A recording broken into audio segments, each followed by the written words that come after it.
मुस्तफ़ा शेख हमारे संवाददाता के पास आपको लिए चलते हैं। एनआईए कोर्ट का जब ये निर्णय आया मुस्तफ़ा और सातों को बरी किया गया तो अदालत ने बरी करते हुए क्या कहा? जी बिल्कुल सही आप कह सकते हैं कि जो आरोप इन सातों लोगों पर रखा गया था कॉन्स्पिरेसी मीटिंग करने के बाद एक मोटर बाइक में बम जो रखा गया मालेगांव में, उन सभी चीजों पर एफआईआर से लेकर के प्रोसिक्यूशन विटनेस से लेकर के जो मटेरियल एविडेंस, यानी कि वो मोटर बाइक क्या सही में साध्वी प्रज्ञा सिंह ठाकुर की थी, इस पूरे केस पर यूएपीए का जो सैंक्शन आया है, इन सभी को कोर्ट ने अमान्य ठहराया। इसीलिए आप कह सकते हैं कि जो स्पेशल एनआईए कोर्ट है उन्हें सभी 7 लोगों को जो है वो रिहा किया, यानी कि 1, 2, 3 नहीं 7 के 7 आरोपियों को बताया है कि ये बेगुनाह है, इनको रिहा किया जाए। और पूरा जो एक तरह से केस बनाया गया है वो केस आप कह सकते हैं कि कोर्ट ने नहीं माना है। पहले ये केस महाराष्ट्र एटीएस ने इन्वेस्टिगेट किया था, उस केस को फिर से एनआईए ने टेक ओवर किया, लेकिन फिलहाल इस पूरे केस में किसी भी तरह का तथ्य नहीं है। इस बात को कोर्ट ने एक्सेप्ट किया है। इन सभी चीजों को लेते हुए बरी किया गया आरोपियों को। अब देखना ये होगा कि क्या केस आगे हाई कोर्ट में अपील में जाता है। जी सही, ठीक है, हम आगे और आपसे बात करेंगे, लेकिन जो लोग इस मालेगांव बॉम्ब ब्लास्ट में मारे गए थे उनके परिजन इस निर्णय पर क्या कह रहे हैं वो भी आपको दिखाते हैं और सुनवाते हैं। आज का जो हाई कोर्ट ने जो फैसला दिया है वो हमारे हक में नहीं है। हम उसको नहीं मानते हुए आगे हमारे फैसले के लिए और इंसाफ के लिए हम सुप्रीम कोर्ट पहुंचेंगे। ये कोर्ट का फैसले में गलतियां है कि ये फैसला जो है गलत है। जो सारे प्रूफ दिए गए हैं उसके प्रूफ को हटाते हुए जो तुमने फैसला किया, इस फैसले पे इंसाफ नहीं होता है। इसलिए हम आगे सुप्रीम कोर्ट में इसके लिए दरवाजा खटखटाएंगे और हमको इंसाफ चाहिए। ये गलत किए क्या कोर्ट ने? हेमंत करकरे साहब ने जितने को पकड़े थे वो सब गुनेगार है। अगर वो नहीं किया है तो कौन किया? उनको हाजिर करना, पकड़ना था उनको। बम ब्लास्ट जो किया है, अब हम हाईकोर्ट से जो फैसला है हम सुप्रीम कोर्ट जाए, इनको सजा मिलने होना था। हेमंत करकरे साहब ने पकड़े इनको, कोई दूसरा नहीं पकड़ा था इनको, और सबूत के तौर पे पकड़े। हम इसके लिए कोशिश करेंगे। अभी तक तो हमने कोशिश किया और आगे भी कोशिश करेंगे। इसको चैलेंज करेंगे, इस ऑर्डर चैलेंज करेंगे। पहला दुख हुआ था ये, जैसे ये अनाउंस किया, दुख हुआ क्या? जी, जैसे अनाउंसमेंट हुआ हमें खबर लगी तो दुख तो हुआ है, क्योंकि मालेगांव में बिक्कू चौक में बम ब्लास्ट हुआ है, हजारों लोगों ने देखा है और 100 से ज्यादा लोग जख्मी हुए हैं और 6 से 7 लोग जो है शहीद हुए हैं। ये तो पूरे मालेगांव के शहर इसके विटनेस है। हमारी अदालत से यही उम्मीद है कि इस फैसले के अंदर जो है असली मुजरिमों को जो है वो सजा दी जाए, और असली मुजरिम वही हैं जिनको हेमंत करकरे जी ने जो है पकड़ा है और बहुत बारीक बीनी से उन्होंने इस काम को अंजाम दिया। यही वजह है कि उनकी मोहब्बत में मालेगांव के लोगों ने जो है यहाँ पर एक चौक का नाम हेमंत करकरे चौक रखा है। जैसे ये निर्णय आया, बीजेपी के नेताओं ने इसका स्वागत किया और ये भी कहा कि जो हिंदू आतंकवाद गढ़ा गया था वो फेक है, वो गलत सिद्ध हुआ है और अदालत ने भी इस पर अपनी मुहर लगा दी है। 7 आरोपी थे, इनको बरी कर दिया गया है। आप पाते हैं महाराज साहब, इसको किस तरह से देखते हैं? देखो, सच्चाई की जीत हो रही है, ये आज देखने आया है। सिर्फ अपने प्रेशर के कारण धाक दपटशा दे के मिलिट्री ऑफिसरों से झूठ कहला के साध्वी प्रज्ञा सिंह और कर्नल पुरोहित इनको अटक किया था। आज दूध का दूध और पानी का पानी हो सामने आया है। हिंदू दहशतवाद नाम का एक गलतफहमी लोगों में घुमा, कांग्रेस गवर्नमेंट ने ये कार्रवाई की थी। आज सच्चाई सामने आई है। कांग्रेस के वो सारे आला कमान के नेता जो बड़े बड़े दिग्गज थे, उनको आके अब जवाब देना चाहिए सदन में या जनता को कि उन्होंने बगैर कोई जाने राजनीतिक पार्टी होते हुए आरोपी और आरोप गढ़ दिया, मर दिया, उसका जवाब इन लोगों को देना चाहिए। गृह मंत्री जी ने कल कह दिया था बहुत साफ शब्दों में, भारत में भारतीय हिंदू आतंकवादी नहीं हो सकता। आज वो साबित हो गया। मैं बहुत आज मैं बधाई देता हूं कर्नल पुरोहित को, साध्वी जी को और अन्य लोगों को जिनके साथ न्याय हुआ है। हमारे गृह मंत्री ने अभी कल ही पार्लियामेंट में कहा था कि हिंदू आतंकवादी हो ही नहीं सकता, लेकिन कांग्रेस पार्टी ने एक नैरेटिव गढ़ा भगवा आतंकवाद, और पहले तो थ्योरी थी लेकिन यहाँ इन्होंने सिद्ध करके उनको फर्जी केस में फंसाया। तो ये नैरेटिव इनका चलता रहा और उसी नैरेटिव के तहत निर्दोष लोगों को जेल भेजा गया। आज न्याय मिल गया। आज हमारे गृह मंत्री जी ने कहा है हिंदू आतंकवादी हो ही नहीं सकता। एक बहुत ही डेकोरेटेड आर्मी ऑफिसर था जिसने कश्मीर में आतंकवाद के खिलाफ बड़ी लड़ाई लड़ी, उसको फंसाया गया, उसके घर से आरडीएक्स निकला था। आपको मालूम है कि प्रज्ञा ठाकुर एक बहुत अच्छी साध्वी, नेत्री, एमपी, उनको कहा गया था उनकी मोटरसाइकिल से बम लाया गया था और 10-12 दिन तक उनको इतना टॉर्चर किया गया कि उनका बाद में चलना भी मुश्किल होता था। आपने सबों ने उनको देखा है। और बाकी कई सेना के पदाधिकारी, बाकी लोगों को फंसाया गया। ये कांग्रेस पार्टी की एक सोची हुई रणनीति थी। मैं आपसे कहना चाहता हूं, शुद्ध वोट बैंक पॉलिटिक्स के लिए it was a well calculated conspiracy of the Congress party for sheer vote bank politics। याद ध्यान रखिए, और मैं भी उसको थोड़ा रखूंगा आपके सामने में। पार्टी के राष्ट्रीय मंच से हम इस निर्णय का स्वागत करते हैं और ये कॉन्स्पिरेसी एक्सपोज हुई, धराशायी हुई, इस पर हमें संतोष भी है और खुशी भी है। आप सच्चाई को बहुत दिन तक नहीं झुठला सकते, बहुत दिन तक नहीं छुपा सकते। You cannot falsify the truth by your diabolical design for too long. Truth has an uncanny habit of reappearing with alarming regularity. वही बात इसमें हुई है। मित्रों, थोड़ा अब आपको हम रिकॉल के लिए कहना चाहते हैं।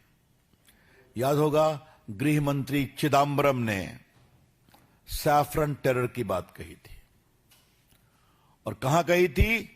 डीजीपी के कॉन्फ्रेंस में।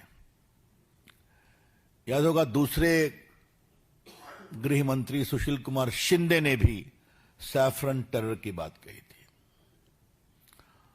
और राहुल गांधी ने, जो अमेरिकी राजदूत तिमोथी थे, उनसे बातचीत में कहा था कि Hindu terror is more deadly than Lashkar-e-Taiba. याद है आपको? ये उनका स्टेटमेंट था ऑन रिकॉर्ड, जो बाद में विकीलीक्स पर आज भी है, जो एम्बेसडर ने अपने मेमोयर्स में उसको भेजा था एडे कैंप में, रिपोर्ट में, क्षमा करेंगे। तो दो गृह मंत्री और राहुल गांधी। और मुझे याद है कि उस समय मैं पार्टी का मुख्य प्रवक्ता था, तो चिदम्बरम की टिप्पणी पर मुझे प्रेस करने का अवसर मिला था 11 अशोक रोड में, और मैंने कहा था, श्रीमान गृह मंत्री जी, आप सैफरन टेरर की बात करते हैं तो भारत के तिरंगे में भी सैफरन है, भारत के संत भी भगवा पहनते हैं। जिस महाभारत में रथ के सारथी भगवान कृष्ण थे, उस पर भी तो सैफरन झंडा था ना। तो आप क्या कहना चाह रहे हैं? ये तो भारत की सांस्कृतिक आध्यात्मिक परंपरा का रंग है ना। तो पूरे देश में इतना बवाल हुआ कि बाद में कांग्रेस पार्टी को थोड़ा, जनार्दन द्विवेदी थे उस समय, उनको आना पड़ा, वो भी उतना नहीं कर पाए। थोड़ा मैं आपको पीछे ले जाता हूं। याद करिए, जब बिहार में 2005 का चुनाव था तो सुप्रीम कोर्ट के रिटायर्ड जस्टिस यूसी बनर्जी, उन्होंने एक कमेटी लालू प्रसाद रेल मंत्री से बनवाई थी। उन्होंने क्या कहा था कि कार सेवकों ने अपने स्टोव से ही आग लगाई थी, और वो भी मैंने प्रेस किया था जब आया था वो।